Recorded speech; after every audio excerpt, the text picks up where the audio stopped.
Hi అండి, welcome back to our channel Soni Gopal daily vlogs. ఎలా ఉన్నారు అందరూ? నేను బాగున్నాను. మీరు ఎలా ఉన్నారో నాతో కామెంట్ సెక్షన్లో షేర్ చేసేసుకోండి. ఈరోజు వ్లాగ్లో అయితే నేను మార్నింగ్ రొటీన్ స్టార్ట్ చేశాను. ఫస్ట్ నేను లేవగానే ఫస్ట్ చేసే పని ఏంటంటే ముగ్గు వేస్తాను. ముగ్గు అంటే పెద్ద డిజైన్స్ అయితే వేయనండి, జస్ట్ గుమ్మాన్ని అలా తుడుచుకొని అటు ఇటు జస్ట్ 2 తీగలు పెట్టేస్తాను అనమాట. ప్రతిరోజు చేస్తాను. ఎందుకంటే నేను వేసే చాక్ పీస్తో కదా పిల్లలు తొక్కడంతోనే అది పోతుంది, అందువల్ల నేను అలా డైలీ చేస్తానన్నమాట. ఇంకోటి ఏంటంటే మీరు అనుకోవచ్చు చాక్ పీస్తో ముగ్గు వేయచ్చు కదా, లేకపోతే ముగ్గు పిండితో ముగ్గు వేయచ్చు కదా అని. అవి రెండు మాకు అలో లేదు. ఎందుకంటే మేము ఉండేది రెంటెడ్ హోమ్స్లో కదా, అలా చేయటం వల్ల అక్కడ ఎడ్జెస్ వస్తాయి కదండి, కార్నర్స్, అందులో పేరుకుపోతే ఆ లుక్ పోతుందనే ఫీల్లో ఉంటారనమాట. అందుకే నేను ఎవరిని డిస్టర్బెన్స్ అవ్వకుండా చేసుకోవడానికి సింపుల్గా అలా తీగ పెట్టేస్తాను. అదైతే పెద్ద క్లమ్జీగా అవ్వదు కదా అందుకు. అండ్ నైట్ ప్రతిరోజు బయట కూడా అలా క్లీన్ చేసి పడుకుంటాను. బట్ ఏంటంటే నేను ఆ రోజు క్లీన్ చేయలేదు ముందు రోజు, అందువల్ల నేను మార్నింగే మొత్తం క్లీన్ చేయాల్సి వచ్చింది. చేసిన తర్వాత క్లీన్ ఇలా ఉందన్నమాట. ప్రతిరోజు పిల్లలు బయట ఆడుకుంటారు కదా, అందువల్ల ఖచ్చితంగా దర్టీ మెస్సీ అయిపోతుంది. వాళ్ళని ఆపలేం కదండి, అందువల్ల నేను ప్రతిరోజు మార్నింగ్ ఒకవేళ నైట్ క్లీన్ చేస్తే ఓకే, మరుసటి రోజు జస్ట్ స్వీపింగ్ చేస్తాను, లేదు అంటే టోటల్గా క్లీన్ చేసేస్తాను. నేను చూపిస్తున్నాను ప్రతి వ్లాగ్లో. నాకు ఎంత చూపించినా కూడా నాకు మళ్ళీ చూపించాలనిపించే పొదరిల్లు అనమాట అది. నాకు చాలా ఇష్టం అనమాట ఇది. మార్నింగ్ లేచిన తర్వాత బయటకు వెళ్ళి ఒక 2 minutes అలా చూసేసి నెక్స్ట్ ఇంకా మొత్తం సరౌండింగ్స్ అంతా నీట్ ఉన్నాయా లేదా, నేను ఈరోజు చేయాల్సిన పనులు ఏంటి అన్నవి ఒకసారి మెమరైజ్ చేసుకుంటాను.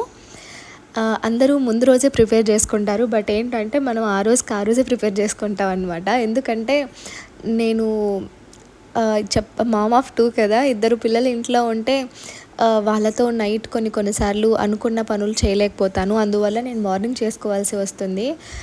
అందుకే ప్రీ ప్లాన్ అనేది జరగదనమాట.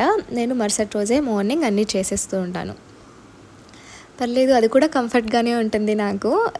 పెద్ద ప్లాన్స్ అయితే మనం చేసుకోం కదా. ఒకవేళ ఎక్కడికైనా ప్లానింగ్ ఉంది, ఏదైనా వెళ్ళాలి బయటికి, లేదంటే ఏమైనా చేయాలి, ఆ రోజు ఏమైనా స్పెషాలిటీ ఉంది అంటే ముందు రోజే మొత్తం కూడా ప్రిపేర్ చేసుకుంటాను. అంటే ప్లానింగ్తో సహా రేపు ఏం చేయాలని కూడా ముందు రోజే నేను అన్నీ ఆలోచించి పెట్టుకుంటాను అనమాట. అండ్ ఇక్కడైతే మీకు తెలుసు కదా, మార్నింగ్ లేవగానే నేను చేసే పని ఫస్ట్ ఆఫ్ ఆల్ పాలు కాంచడం. ఆ రోజు కూడా నేను పాలు కాంచుతూ ఉన్నానన్నమాట. యాక్చువల్లీ ముందు రోజు మా హస్బెండ్ ఎక్కువ పాలు తెచ్చారనమాట. తను తెచ్చారన్న విషయం మర్చిపోయి మళ్ళీ తెచ్చారు, అందువల్ల కొంచెం పాలు ఎక్కువ కనపడుతున్నాయి. అవన్నీ కూడా ఒక్కసారి ప్యాకెట్ ఓపెన్ చేస్తే నేను మరీ ఫ్రిడ్జ్లో పెట్టను. నేను వాటిని కాంచుతూ దాన్ని అయిపోగొట్టేస్తాను అనమాట. మరీ ఫ్రిడ్జ్లో అయితే పెట్టను, ఎందుకో నాకు నచ్చదు. అండ్ ఇక్కడైతే ఆ రోజు మార్నింగ్ నేను దోశ ప్రిపేర్ చేశాను. మీరు అంత పెద్దగా ఉంది ఏంటి, అంత తింటారా అని మాత్రం అనుకోకుండా, అవి మాకు 2 daysకే సరిపోతుంది. యాక్చువల్లీ నేను దానికి హాఫ్ వరకు పిండి పట్టాను, అది బాగా పులవడంతో అది ఫుల్గా వచ్చేసింది అనమాట. ఆఫ్టర్ స్టిరింగ్ మళ్ళీ అది కొంచెం తగ్గిపోయింది, సగానికి అయిపోయింది. ఇది ఎండాకాలం కదా, పిండి ఎలాగైనా బాగానే పులుస్తుంది. చలికాలం వస్తేనే కొంచెం కష్టం. అప్పుడు ఏంటంటే కొంచెం దోశలు కూడా కొంచెం గట్టిగా ఉంటాయి పులవకపోతే. ఇది ఎండాకాలంలో బాగా పులుస్తుంది కాబట్టి బాగా సాఫ్టీగా ఉంటాయి అన్నమాట. ఫస్ట్ పిండి తీసుకొని అందులో సాల్ట్ను బేకింగ్ సోడా 2 యాడ్ చేసి వాటర్ వేసేసి కలిపేసుకున్నాను అనమాట. కలిపేసి ఒక 5 minutes పక్కన పెట్టేశాను. మీన్వైల్ నేను చట్నీస్ ప్రిపేర్ చేసుకుంటున్నాను అనమాట. నేను దోశ వేసానంటే ఖచ్చితంగా పల్లీ చట్నీ, రెడ్ చట్నీ, అవి 2 అన్నా ఉండాలి, లేకపోతే బొంబాయి చట్నీ, రెడ్ చట్నీ అన్నా ఉండాలి. ఇవి 2 చేయలేనప్పుడు కొబ్బరి చట్నీ ఒకటి చేశానమాట. కొబ్బరి చట్నీకి మరి ఏ సైడ్ డిష్ అవసరం ఉండదు, చాలా టేస్టీగా ఉంటాయి కాబట్టి. ఓన్లీ కొబ్బరి చట్నీ దోశ కూడా సూపర్గా ఉండిద్ది. నేను ఆ రెసిపీ కూడా నేను ఈ వీడియోలో షేర్ చేశాను. చాలా సింపుల్గా ఉంటాయి, చాలా టేస్టీగా ఉంటాయి. చూడండి, అవన్నీ మనం సాల్ట్ను బేకింగ్ సోడా వేసి బాగా వాటర్ వేసి కలుపుకుంటూ ఉన్నాను అనమాట. చూడండి, కొన్నిసార్లు గట్టిగా కలుపుకుంటే ఏమవుతుందంటే కొంచెం గట్టిగా దోశలు అనేవి క్రిస్పీగా వస్తాయి, కొంచెం పల్చాగా కలుపుకుంటే సాఫ్ట్గా వస్తాయి. అండ్ మనం స్ప్రెడ్ చేయడానికి చాలా ఈజీగా ఉండిద్ది అనమాట. నేను ఆ రోజు కొంచెం సాఫ్ట్గానే కలిపాను, దానివల్ల స్ప్రెడ్డింగ్ ఈజీగా ఉంటుంది కదా అనేసి.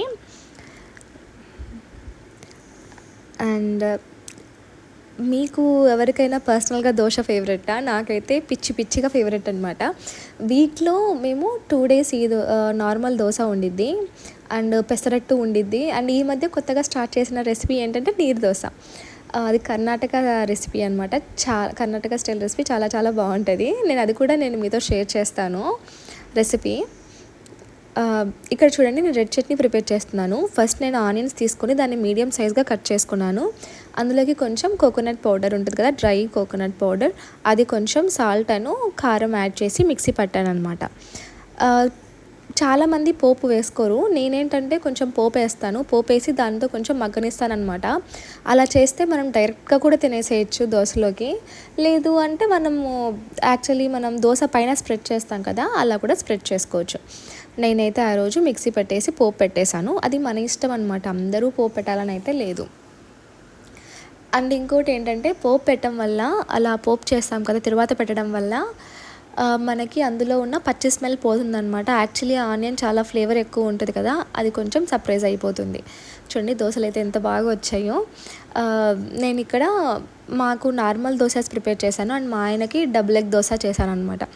ఆయనకి దోశ వేసినప్పుడు ఖచ్చితంగా ఎగ్ దోశ ఉండాలి. ఎగ్ దోశ వేసేటప్పుడు నేను ఏం చేస్తానంటే, వీలైనంత పల్చాగా పిండి స్ప్రెడ్ చేసుకుంటాను. తర్వాత ఒక ఎగ్ పగలగొట్టేసి దాన్ని మొత్తం స్ప్రెడ్ చేస్తాను.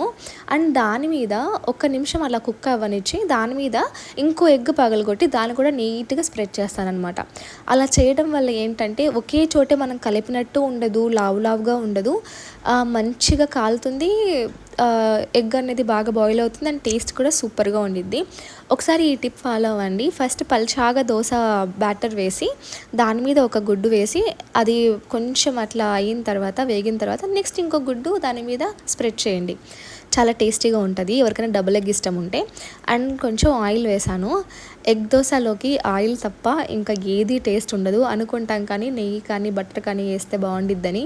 ఎగ్ దోశలోకి ఏం వేసా కూడా టేస్ట్ రాదు, జస్ట్ ఆయిల్ అయితేనే బాగుంటుంది ఇన్ మై ఒపీనియన్. నేను ఆ రోజైతే ఆయిల్ యూస్ చేశాను. అలా మా ఆయనకి ఎగ్ దోశ చేశాను అనమాట. అండ్ టేస్ట్ అయితే చాలా బాగా వచ్చింది. Dosa, peanut chutney and red chutney ఖచ్చితంగా కాంబినేషన్ అయితే ఉంటుంది. పీనట్ చట్నీ చేస్తే, లేదు కొబ్బరి చట్నీ చేస్తే ఏమీ ఉండదు. నాకు పర్సనల్ ఫేవరెట్ అయితే పీనట్ చట్నీ, రెడ్ చట్నీ చాలా ఇష్టం. అండ్ కొన్ని సార్లు ఏమో కొబ్బరి చట్నీతో కూడా తింటాను.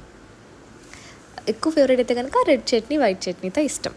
చిన్నప్పటి నుంచి నేను అదే తినేదాన్ని అనమాట. అమ్మ దోశ చేసినప్పుడల్లా ఖచ్చితంగా రెడ్ చట్నీ, వైట్ చట్నీ చేసేది. అందువల్ల నాకు అది చాలా ఎక్కువ ఫేవరెట్ అయిపోయింది అనమాట.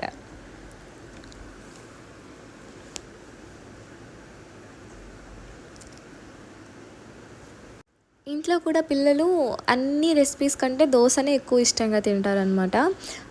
మిగతా ఉప్మా, పొంగల్ అలా చేసినప్పుడు కొంచెం తక్కువ లైక్ చేస్తారు. అండ్ ఆ రోజు వాళ్ళు తింటారో లేదో కూడా కాన్ఫిడెంట్గా చెప్పలేను. ఉప్మా ఒకటి చేస్తే పర్లేదు, పొంగల్ చేస్తే అస్సలు తినరనమాట. అదే నేను దోశ చేస్తే డెఫినెట్గా తింటారు. అంటే మారం చేయకుండా, ఇబ్బంది పెట్టకుండా తినేస్తారనమాట. అందుకు ఎక్కువ మోస్ట్లీ వీక్లో 7 days ఉంటే 2 days దోశకి వెళ్ళిపోతుంది. 1-2 days పెసరట్టు ఆర్ నీరు దోశకి వెళ్ళిపోతుంది. అండ్ 1 day పొంగలి అండ్ 1 day ఉప్మా. అక్కడికి సరిపోతాయి అనమాట. ఎక్కువ తక్కువలో మొత్తం 1 week బ్రేక్ఫాస్ట్ అయిపోతుంది. ఇడ్లీ అనేది అస్సలు తినరు, అస్సలు పిల్లలు కూడా తినరు, మా ఆయన కూడా ఎక్కువ ఇష్టపడరు అనమాట. అందుకే ఎక్కువ చేయను. అండ్ వడ కూడా చాలా తక్కువ, పొద్దున్న ఆయిల్ ఫుడ్ ఎందుకనేసి పెద్దగా ఇవ్వను. ఎక్కువ ఇవి రెసిపీస్ చేస్తూ ఉంటానన్నమాట. అండ్ ఆ రోజు స్నాక్స్ కూడా దోశ చేసినప్పుడు నాకు ఇంకో బెనిఫిట్ ఏంటంటే, స్నాక్స్ కోసం వెతికే పని ఉండదు. జస్ట్ దోశని బటర్ పేపర్లో, లేదంటే టిష్యూ పేపర్ ఉంటుంది కదా, టిష్యూ అంటే కిచెన్ టిష్యూస్, వాటిల్లో రోల్ చేసేసి కొంచెం డైలీ నేను బాదం రైజిన్స్ అంటే ఎండు ద్రాక్ష 2 ఇస్తాను. అవి 2 పెట్టేసిస్తే చాలు, స్నాక్స్ బాక్స్ కంప్లీట్ అయ్యి ఇంటికి వచ్చిద్ది అనమాట. ఒక్కొక్కసారి మార్నింగ్ పూట బ్రేక్ఫాస్ట్ కూడా చేయదు లక్ష్మిక. అలాంటప్పుడు నాకు ఈ దోశ చాలా హెల్ప్ అవుతుంది అనమాట. అండ్ ఆ రోజు ఏంటంటే, మా ఆయనకి కొంచెం డీహైడ్రేషన్ లాగా అనిపించిందంట. ముందు రోజు కొంచెం బయటికి వెళ్ళడం వల్ల నీరసంగా అనిపించింది. ఇంకా అదే నెక్స్ట్ రోజు కూడా ఉండేసరికి నేను ఓఆర్ఎస్ ఉండిద్ది కదా, ఓఆర్ఎస్ని గోరువెచ్చని వాటర్లో కలిపేసి ఆయనకి బాటిల్లో వేసి ఇచ్చాను అనమాట. ఒకవేళ డీహైడ్రేషన్ ఏమైనా ఉన్నా పోతుంది అనేసి. వీరు ఏంటంటే ఎక్కువ, తను మార్కెటింగ్ డిపార్ట్మెంట్లో ఉండడం వల్ల ఒకవేళ సడన్గా బయటకు వెళ్ళాలంటే వెళ్తారనమాట. అందువల్ల కొంచెం డీహైడ్రేషన్ అనేది ఫేస్ చేస్తారు. అందుకు నేను ఇలా చేస్తూ ఉంటాను. అండ్ ఆ రోజు మధ్యాహ్నానికి వచ్చేసి పొటాటో కర్రీ చేశాను అనమాట. దానికోసం ఇవన్నీ ఆనియన్స్, టమాటాస్ అన్నీ కట్ చేసి పెట్టేసుకుంటున్నాను. నేను ఈ పొటాటో కర్రీ కూడా నార్మల్గా చేయననమాట. ఫస్ట్ పొటాటోస్ని కట్ చేసి మీడియం సైజులో ఆయిల్లో ఫ్రై చేస్తాను. డైరెక్ట్గా నేను కుక్ చేసేయను. మసాలాస్లో ఫస్ట్ ఆయిల్లో ఫ్రై చేసి వాటిని గోల్డెన్ బ్రౌన్ కలర్ వచ్చిన తర్వాత పక్కకు తీసి నెక్స్ట్ స్టెప్కి వెళ్తానమాట. అలా చేయడం వల్ల ఏంటి అంటే పొటాటోస్ అనేటివి బాగా క్రిస్పీగా, క్రంచీగా అండ్ టేస్టీ ఫ్లేవర్గా ఉంటాయి. మళ్ళీ పచ్చి పచ్చిగా అలా ఉండకుండా నాకెందుకో ఇలా చేస్తే చాలా ఇష్టం. అందుకే నేను ఈ విధంగా చేస్తూ ఉంటానన్నమాట. అండ్ దీనికి వెజిటబుల్స్ కూడా కొంచెం పతలా పతలా కోసుకోవాలన్నమాట. అంటే మీడియం కంటే కొంచెం తక్కువ సైజులో కోసుకోవాలి. మరి అట్లా సన్నగా కాదు, మరి అలా పొడుగ్గా మీడియంగా కాదు, కొంచెం తక్కువ చిన్న సైజులో కట్ చేసుకోవాలి. అండ్ పొటాటోస్ మాత్రం మీడియం సైజ్ సరిపోతుంది. మళ్ళీ ఎక్కువ సన్నగా కట్ చేసుకోవాల్సిన అవసరం అయితే లేదు. అండ్ ఇంకోటి చాలామందికి అనిపించవచ్చు కదా వీడియో చూస్తే, ఏంటబ్బా ఈ పాత్రలో యూస్ చేసుకుంటున్నారా అది ఇది అని. అంటే పర్సనల్గా కూడా నాకు చెప్పారనమాట. నా దగ్గర చాలా చాలా స్టీల్ పాత్రలు ఉన్నాయి. బట్ ఏంటి అంటే ఇది అలవాటైపోయింది ఇందులో చేసి చేసి కర్రీస్. ఎప్పుడైనా కర్రీస్ కానీ ఫ్రైస్ కానీ ఇందులోనే చేస్తూ ఉంటాను. మోస్ట్లీ నా వంట దీంతోనే అయిపోతుంది. రైస్ ఇలాంటి వాటికి మాత్రం నేను స్టీల్వి యూస్ చేస్తూ ఉంటాను. ఉప్మా అలా ప్రిపేర్ చేసేటప్పుడు మోస్ట్లీ ఇది మాత్రమే యూజ్ చేస్తాను. చాలా పాత్రలు ఉన్నా కూడా చెప్తారు కదా కొందరు, ఎన్ని ఉన్నా ఒకటే యూజ్ అవుతుంది అని. అందులో ఇది ఒకటి అనమాట. ఇప్పుడు చూడండి, ఆయిల్లో ఫస్ట్ పొటాటోస్ వేసి లైట్గా సాల్ట్ వేసుకుంటాను. కొంచెం ఫ్లేవర్గా ఉంటాయి, బాగా ఉంటుంది, బాగా కుక్ అవుతుంది కూడా. అందుకు అలా సాల్ట్ లైట్గా స్ప్రింకిల్ చేసుకొని దాన్ని మళ్ళీ ఫ్రై చేస్తున్నాను. ఒక్కసారి ఈ మెథడ్ ట్రై చేయండి, ఖచ్చితంగా మీరు లైక్ చేసేస్తారు. చాలా బాగుంటుంది, చాలా టేస్టీగా కూడా ఉంటుంది. మా ఇంట్లో ఏంటంటే పిల్లలు అస్సలు తినరనమాట కర్రీస్, కాబట్టి మాకు సరిపడా నేను చేస్తూ ఉంటాను. అండ్ ఇంకోటి ఏంటంటే సాగర్లో కరెంటు కోతలు మామూలుగా లేవన్నమాట, బీభత్సంగా ఉన్నాయి. ఎప్పుడు చూసినా నో సప్లై, నో పవర్ అట్లే ఉంటుంది. ఇది చూడండి, నేను వంట స్టార్ట్ చేశాను, ఇంకా అప్పుడే కరెంట్ వెళ్ళిపోయిందనమాట. చెప్పలేను, అది ఈవినింగ్ కైనా రావచ్చు, నైట్ కైనా రావచ్చు, అలా ఉంటుంది అనమాట. ఎందుకో మాకు తెలియదు, ఎప్పుడు కరెంట్ వెళ్ళిపోతూ ఉంటుంది. మేము అనుకున్నాము, అంటే మా ఆయన అన్నారనమాట, నేను యూపీఎస్ తెచ్చానా, ఇన్వర్టర్ తెచ్చానా అని. బట్ నేనేంటంటే ఎందుకు ఊరికే దానికి ఒక 12,000 అయిపోతుంది, వేస్ట్ ఆఫ్ మనీ కదా. మళ్ళీ మా ప్లానింగ్ అయితే ఉంది, ఒక 2-3 ఇయర్స్ మాత్రమే ఇక్కడ ఉంటాము. నెక్స్ట్ మేము ట్రాన్స్ఫర్ పెట్టుకోవాలనుకుంటున్నాం అనమాట. ఇంకా 2-3 ఇయర్స్కి మళ్ళీ 10,000-12,000 పెట్టాలన్నా. తర్వాత కూడా ఏం పెద్దగా అవసరం ఉండదు, మనం ఆంధ్ర వెళ్తే అంతగా ఏముండవు కదా కరెంటు కోతలు, అవసరం ఏం లేదులే అని అయితే చెప్పాను ప్రస్తుతానికి. అది హోల్డ్లో ఉంది. మా ఆయన చెప్పినా కూడా నేను ఎందుకో వద్దు అన్నాను అనమాట. ఇంట్రెస్ట్ ఎందుకో రాలేదు, అంత కష్టం కూడా అనిపించలేదు. ప్రస్తుతానికి పని జరిగిపోతూ ఉంది కదా అనుకున్నాను. ఒకవేళ ఇక్కడ పిల్లలు లేకపోయింది, మాకిద్దరే ఉండి వాళ్ళే ఇబ్బందిగా ఫీల్ అవుతూ ఉంటే ఖచ్చితంగా తెచ్చుకునేదాన్నేమో. ఇప్పుడు కరెంట్ పోయినప్పుడు ఏం జరుగుతుందంటే పిల్లలందరూ బయటకు వస్తారు, ఇంకా అప్పుడు వీళ్ళిద్దరూ బయటకు వెళ్ళిపోతారనమాట. నేను వాళ్ళ కోసం బయట కూర్చొని చూస్తూ ఉంటాను, వాళ్ళు ఆడుకోవడం అంతా కూడా. అందుకు కొంచెం సరే, టీవీ ఉంటురుక టీవీ చూస్తూ ఉంటారు, లేదంటే ఆడుకుంటారు కదా అన్న ఫీల్లో ఉన్నాను నేను. ఈ టైంలోనే కదా మనం పిల్లల్ని ఎంగేజ్ చేయాల్సింది, తర్వాత మరి వాళ్ళకి మన అవసరం ఉండదు. సో నేను అందుకు అలా అనుకున్నాను. అండ్ ఇది చూడండి, టోటల్ ఫ్రై అయిపోయి అవన్నీ కూడా నేను సపరేట్గా తీసుకుంటానమాట. పక్కకు తీసుకొని అదే ఆయిల్లోనే నేను పోపు వేసుకొని నెక్స్ట్ ప్రాసెస్ని కంటిన్యూ చేస్తూ ఉన్నాను. ఇలా కర్రీస్ చేసినప్పుడు మా ఆయనకి సంగటి ముద్ద అయితే చెయ్యను. ఎందుకు అంటే కర్రీస్లోకి ఏం పెద్ద బాగుండదు, పైగా పొటాటో కర్రీలోకి అసలే బాగుండదు సంగటి ముద్ద. సొరకాయ ఇలాంటి వాటికైతే బాగుంటుంది అనేసి నేను ఆ రోజు ఏం చేయలేదు. రైస్ అయితే ప్రిపేర్ చేశాను, అందులోకి బాయిల్డ్ ఎగ్స్ చేసేసాను. ఆ రోజుకి మా lunch potato curry, rice and eggs అన్నమాట, బాయిల్డ్ ఎగ్స్. మనము ఈ కర్రీ తినేటప్పుడు ఏంటంటే చికెన్ తిన్న ఫీల్ వచ్చిద్ది, అంత టేస్ట్ ఉంటుంది అనమాట. నేను ఈవెన్ మా ముకుందాకి వెంట్రుకలు అయ్యేంతకు ముందు వరకు కూడా నేను ఇదే నాన్ వెజ్ అని పెట్టేదాన్ని అనమాట. మా ఇంట్లో ఏంటంటే ఎంటుకలు అవ్వకపోతే అంటే మనం ఫస్ట్ టైం మనం పిల్లలకి గుండు చేపిస్తాం కదా, అది జరగక ముందు వరకు కూడా వెజ్జే తినిపియాలన్నమాట. ముకుందాకి చాలా లేట్ అయిపోయింది, 3 ఇయర్స్ వరకు వెయిట్ చేయాల్సి వచ్చింది. వాడికి 3 ఇయర్స్ కూడా వేరే సోర్స్ ఆఫ్ ప్రోటీన్ పెట్టలేదన్నమాట. జస్ట్ పన్నీర్, ఇలా పొటాటోస్, ఇలా అలా అలా పెట్టేసుకుంటూ వచ్చానమాట. ఈ మధ్య స్టార్ట్ చేశాడు, బట్ ఎగ్ అయితే అసలు తినట్లేదు. చికెన్ కొంచెం తింటాడు, ఫిష్ కూడా లైట్గా తింటాడు, చికెన్ కూడా లైట్గానే తింటాడు. వాడికి ఇన్ని ఇయర్స్ లేదు కదా, ఇప్పుడు తింటూ ఉంటే కొత్తగా ఉందన్నమాట, అందుకు పెద్దగా లైక్ చేయట్లేదు. చూడాలి ఎంతవరకు తింటాడు. అండ్ ఇక్కడ చూడండి, నేను ఫస్ట్ ఆనియన్స్ అయితే కుక్ చేస్తున్నాను, మొత్తం ఫ్రై చేస్తున్నాను. ఆనియన్స్ ఎలా ఫ్రై అయ్యేటప్పుడు అందులో కొంచెం సాల్ట్ వేస్తే బాగా ఫ్రై అవుతాయి అన్నమాట. అందుకు నేను లైట్గా సాల్ట్ కూడా యాడ్ చేశాను. అది వీడియోలో ఉందో స్కిప్ అయిపోయిందో తెలీదు. అలా చేసి బాగా గోల్డెన్ బ్రౌన్ కలర్ వచ్చేంత వరకు ఫ్రై చేస్తాను అనమాట. నెక్స్ట్ అందులో టమాటోస్ యాడ్ చేశాను. టమాటాస్ యాడ్ చేసి దాన్ని కూడా గుజ్జుగా అయ్యేంత వరకు చేశాను అనమాట. మనం ఏంటంటే ఈ టమాటోస్ని వేసిన తర్వాత వెంటనే మనం అల్లం వెల్లుల్లి పేస్ట్ అవన్నీ వేసామనుకోండి, టమాటాస్ ఉడకవు, అల్లం వెల్లుల్లి పేస్ట్ మాడిపోతుంది. అందుకే ఫస్ట్ టమాటాస్ వేసి అది కొంచెం గుజ్జుగా అయిన తర్వాత అందులో అల్లం వెల్లుల్లి పేస్ట్ వేస్తే బాగా టేస్టీగా గుజ్జు గుజ్జుగా అయిపోతుంది అనమాట. అప్పుడు మనకు గ్రేవీ కూడా గుజ్జు గుజ్జుగా వస్తుంది, అంటే థిక్ కన్సిస్టెన్సీలో వస్తుంది. చాలామంది ఏమన్నా కర్రీస్ చేసినప్పుడు నీరుగా ఉంటాయి కదా, దానికి ఇదే రీజన్. ప్రతి ఒక్క దానికి ఒక సర్టెన్ టైమ్ ఆఫ్ పీరియడ్ మనం ఇవ్వాలన్నమాట ఫ్రై అవ్వటానికి. కానీ అందుకు అలా ఇస్తే మాత్రం ఖచ్చితంగా మనం అనుకున్న అవుట్పుట్ అయితే వస్తుంది. ఇప్పుడు నాకు ఈ టమాటోస్ అన్నీ ఫ్రై అయ్యాయి కదా, ఇందులో అల్లం వెల్లుల్లి పేస్ట్ వేసాను, అది కూడా ఫ్రై అయిపోయింది, నేను అది స్కిప్ అయిపోయింది.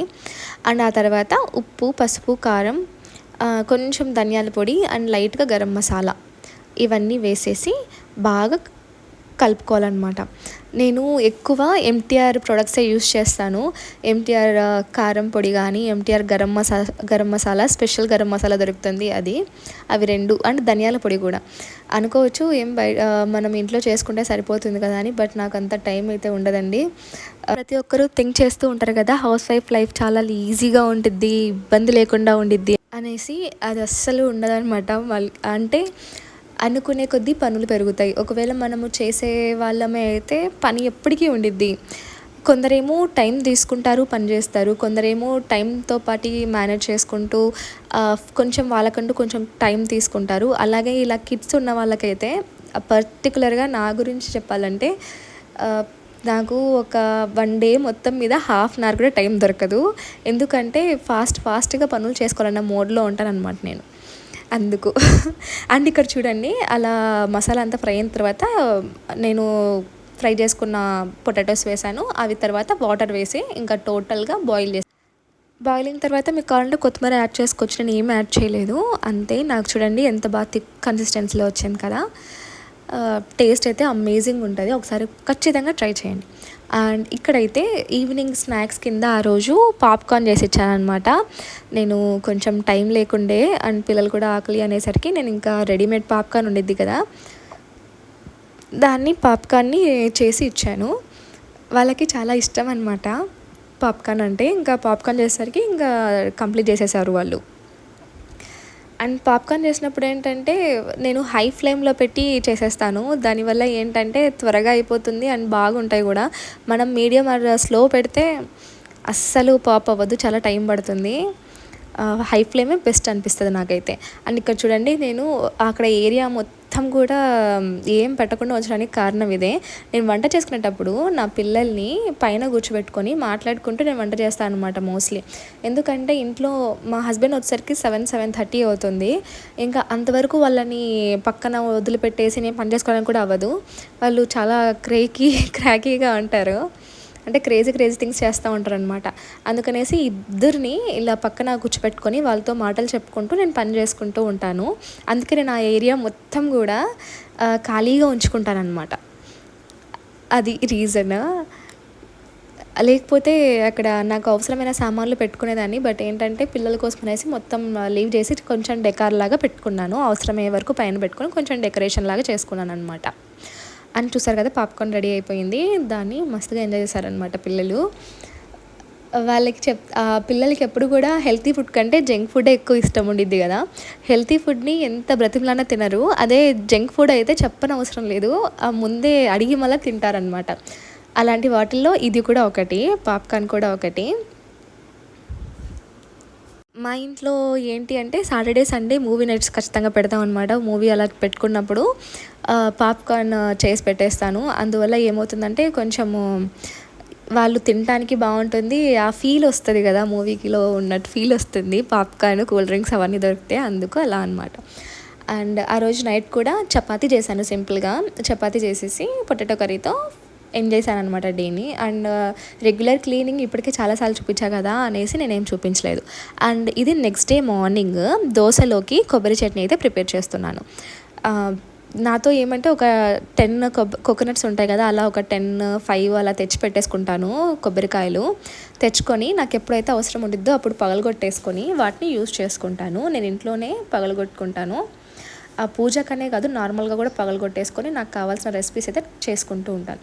ఆ రోజు ఇంకా ఇవి తీసుకొని పగలగొట్టేసాను. ఫస్ట్ ఒక కాయ అందులో ఒక సగం వరకు యూజ్ చేశాను.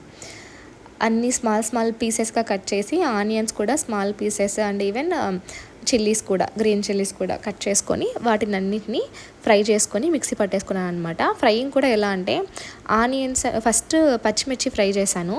తర్వాత ఆనియన్స్ వేసి ఆనియన్స్ కూడా ఫ్రై చేశాను. లాస్ట్లో ఇంకా ఒక 2 మినిట్స్ ఉంటే దింపుతాం అన్నప్పుడు కోకోనట్ వేసాను అనమాట. కోకోనట్ని ఎవరు కూడా ఫ్రై చేయరు. బట్ ఒకసారి లైట్గా ఫ్రై చేస్తే ఏమవుతుందంటే ఫ్లేవర్ అనేది చాలా బాగుంటుంది. నాకైతే పర్సనల్గా బాగా నచ్చుతుంది. అందుకే నేను అలా ఫ్రై చేశాను అనమాట. ఫ్రై చేసి తర్వాత దాన్ని మిక్సీ పట్టేసి కొంచెం అందులో సాల్ట్ వేసేసి మిక్సీ పట్టేసుకుంటాం అంతే. చాలా సింపుల్.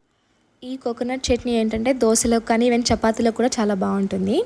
ఇందుకోసం ఫస్ట్ ఆయిల్ వేసి ఒక ప్యాన్లో అందులో మనం కావాలనుకుంటే పచ్చిమిర్చి, ఆనియన్ 2 ఒకేసారి వేసుకోవచ్చు. లేదంటే ఇలా ఒకసారి పచ్చిమిర్చి అండ్ ఇంకా తర్వాత మనం ఆనియన్స్ వేసుకోవచ్చు. ఆ రోజు యాక్చువల్లీ ఏం జరిగిందంటే నేను పెద్ద పీసెస్ కట్ చేశాను కదా ఆనియన్స్, అందువల్ల 2 కూడా ఒకేసారి వేసి ఫ్రై చేస్తున్నాను అనమాట. అదే మనము ఒకవేళ హాఫ్ పీసెస్ కట్ చేస్తాం కదా, మధ్యలో కట్ చేస్తే మనము ఫస్ట్ పచ్చిమిర్చి ఫ్రై చేసుకున్న తర్వాత ఆనియన్ వేసుకోవాలి, లేదంటే మాడిపోతాయి ఎక్కువ ముందే వేసేస్తే. ఆ రోజు పెద్దగా కట్ చేశాను అనేసి 2 ఆయిల్లో వేసి ఫ్రై చేశాను. బాగా ఫ్రై చేసుకోవాలన్నమాట. టేస్ట్ చాలా చాలా చాలా బాగుంటుంది. చూడండి ఇక్కడ మొత్తం కూడా ఫ్రై అయిపోయాయి కదా, మీకు అర్థమవుతుంది కదా. అలా ఫ్రై అయిన తర్వాత ఇంకా ఈ కోకోనట్స్ అయితే వేసేసుకొని కొంచెం లైట్గా ఫ్రై చేసుకున్నాను అనమాట. అలా ఫ్రై చేసుకుంటే ఏమవుతుందంటే కోకోనట్లో నుంచి మంచిగా మనం వేడి తగిలినప్పుడు అందులో ఉన్న ఆయిల్స్ అనేటివి కొంచెం రిలీజ్ అవ్వడం వల్ల టేస్ట్ అయితే చాలా బాగుంటుంది. ఒకసారి ఈ విధంగా ట్రై చేయండి. చూసారు కదా, ఫ్రై అయిన అన్నిటినీ కూడా నేను మిక్సీ జార్లో వేసి లైట్గా సాల్ట్ వేసి మిక్సీ పట్టాను అనమాట. ఒకవేళ ఎవరికైనా పులుపు ఇష్టం ఉంటే కొంచెం చింతపండు కూడా వేసుకోవచ్చు. నేనేంటంటే చింతపండు మ్యాచ్ చేయలేదు. అండ్ నేను పగలగొట్టానని చెప్పా కదా, పగలగొట్టినప్పుడు కొంచెం కోకోనట్ వాటర్ ఉండే, ఆ వాటర్ని కూడా ఈ మిక్సీలో చేసేటప్పుడు యాడ్ చేశాను అనమాట. కోకోనట్ వాటర్ని టేస్ట్ కూడా చాలా బాగుంటుంది. ఒకవేళ మనం దేవుడికి కొట్టిన వాటితో చేసుకుంటే కోకోనట్ వాటర్ రావు కాబట్టి ఓకే, ఇలా లేదు సపరేట్గా చేస్తున్నామంటే ఆ వాటర్ని కూడా యాడ్ చేయండి, చాలా టేస్టీగా ఉంటుంది. అండ్ ఆ రోజు బ్రేక్ఫాస్ట్కి దోశ అండ్ కోకోనట్ చట్నీతో మా బ్రేక్ఫాస్ట్ అయితే కంప్లీట్ చేసాము. అండ్ తర్వాత పాపని రెడీ చేశాను అనమాట. వీళ్ళకి ఏంటి అంటే టీషర్ట్స్ మాత్రమే స్కూల్ ప్రొవైడ్ చేస్తుంది, ఫ్యాన్స్ మన ఇష్టం అనమాట. నేనైతే ఇలా డైలీ రెడీ చేసి పాపని పంపిస్తూ ఉంటాను. ఒక్కొక్క రోజు ఒక్కొక్క మూడ్తో పాప స్కూల్కి వెళ్తుంది అనమాట. ఒకసారి మారం చేస్తుంది బాగా, ఇంకొకసారి ఏంటంటే తనే ఇంట్రెస్ట్గా వెళ్తుంది అనమాట. ఆ రోజు బాగా ఇంట్రెస్ట్గా వెళ్ళిపోతుంది స్కూల్కి రెడీ అయ్యి, అసలు ఇబ్బంది పెట్టలేదు. ఒక్కొక్కసారి ఇబ్బంది పెడుతుంది, క్రాంకీగా బిహేవ్ చేస్తుంది, కానీ ఒక్కొక్కసారి మాత్రం మంచిగా వెళ్తుంది. ఆ రోజు అయితే మంచిగానే వెళ్ళింది, ఏ అయితే ఇబ్బంది పెట్టలేదు. తనకి దగ్గర 2 షూస్ ఉన్నాయి. 2 షూస్ ఉంటే ఆ 2 రకాల షూస్ వాడదు, కేవలం ఈ బ్లాకే వాడుతుంది అనమాట. ఏమని అంటే black is my favourite colour mummy అంటదనమాట.